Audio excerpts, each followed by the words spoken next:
My name is Ava, and I'm 32 years old. From the outside, my life probably looks pretty ordinary. I have a decent job as a graphic designer, a small but cozy apartment in the city, and a cat named Luna who judges my every move. Most days, I navigate the world with a practiced calm, a veneer of normalcy that I've spent decades perfecting. But beneath that surface, there's a tremor, a constant hum of anxiety that never truly fades. It's a phantom limb, a scar from a wound that never quite healed. I watched my dad hit my mom every Sunday. Every single Sunday. It was like a macabre ritual, a perverse communion. And now, I freeze every time someone raises their voice. The world shrinks, the air grows thin, and I'm transported back to that small, suffocating living room, a terrified little girl hiding behind a sofa, praying for it to end.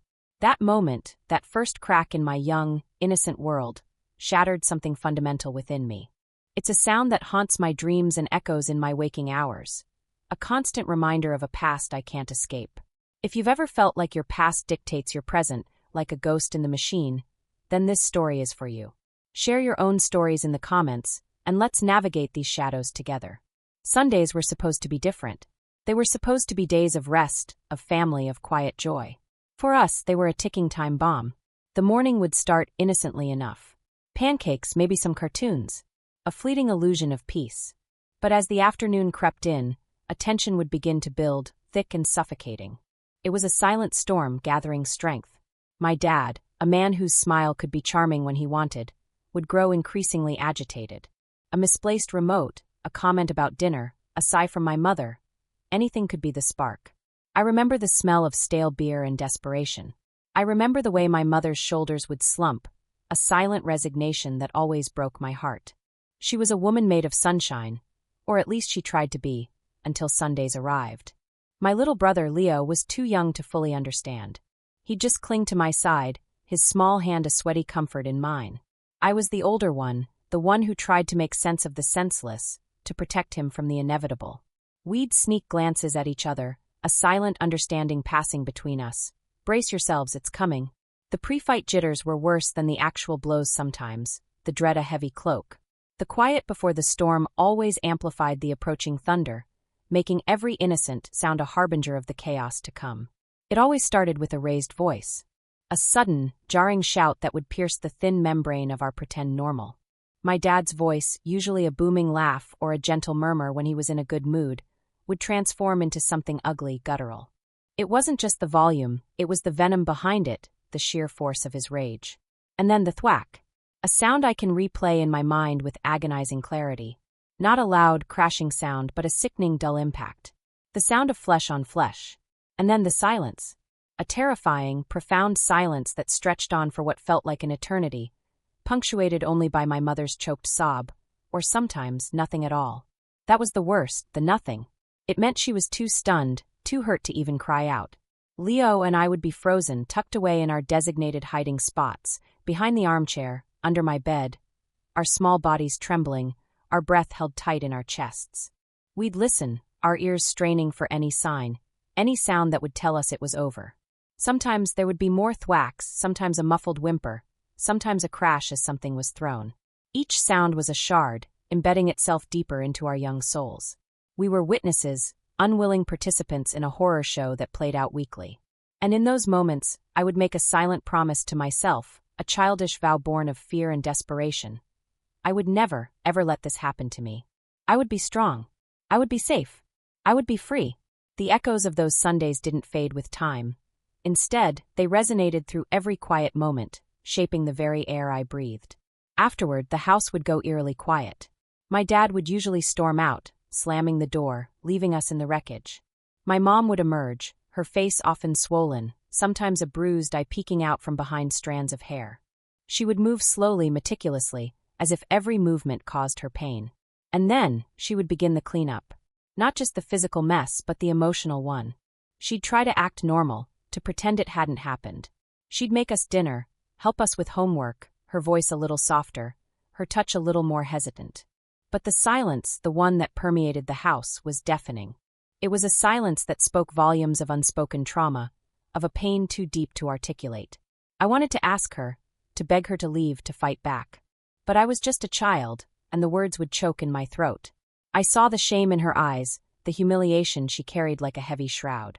And I also saw the strength, a different kind of strength, in her unwavering dedication to us, to keeping some semblance of normalcy, even if it was a fragile, shattered one.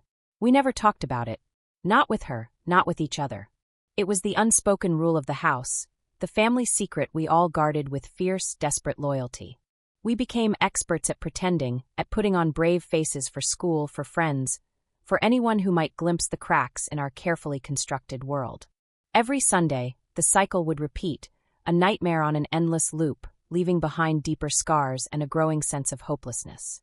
The silence that followed each explosion was a heavy blanket, muffling not just the sounds but also our voices, our questions, and our very breath.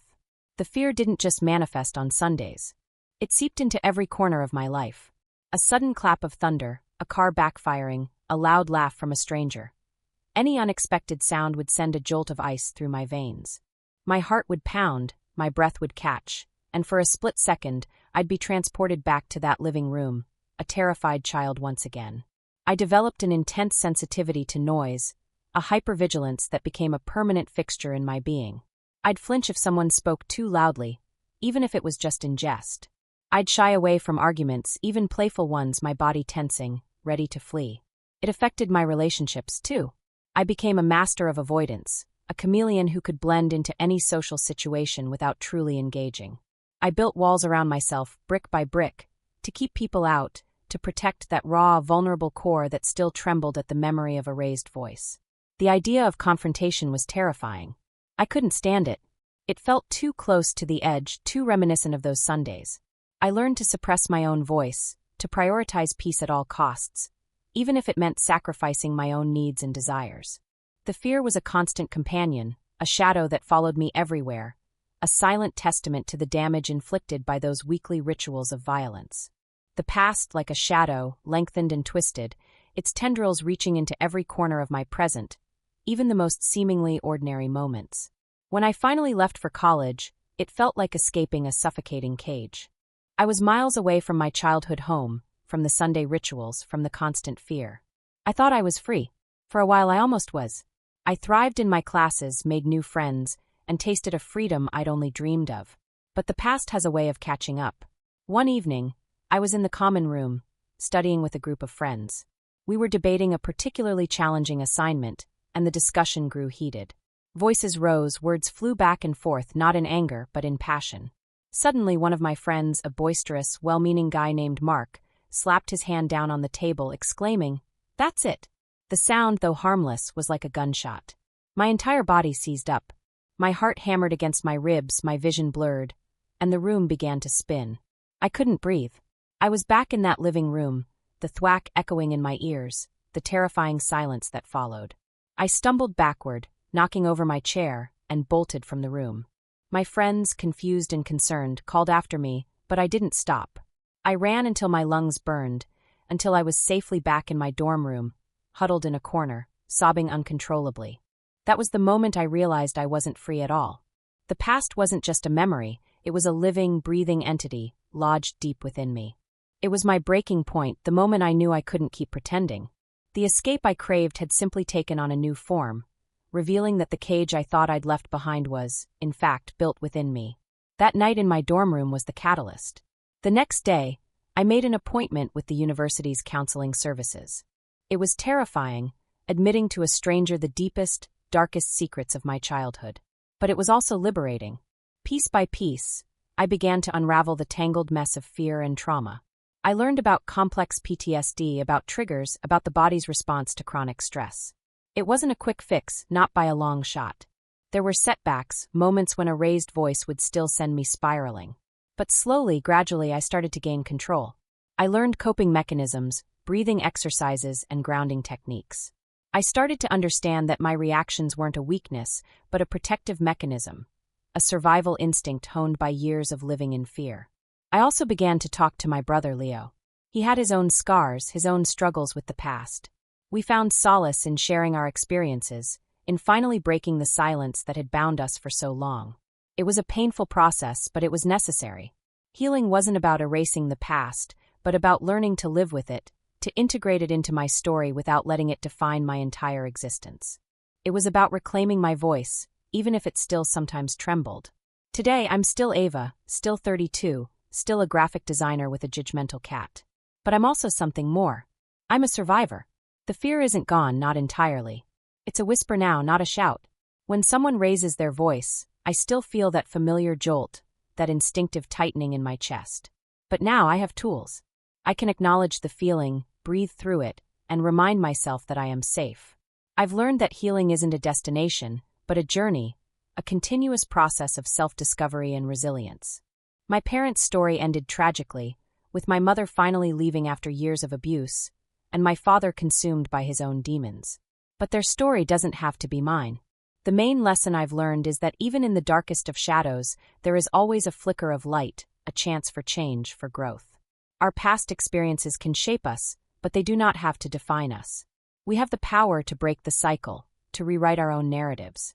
If you're struggling with your own echoes of the past, know that you're not alone.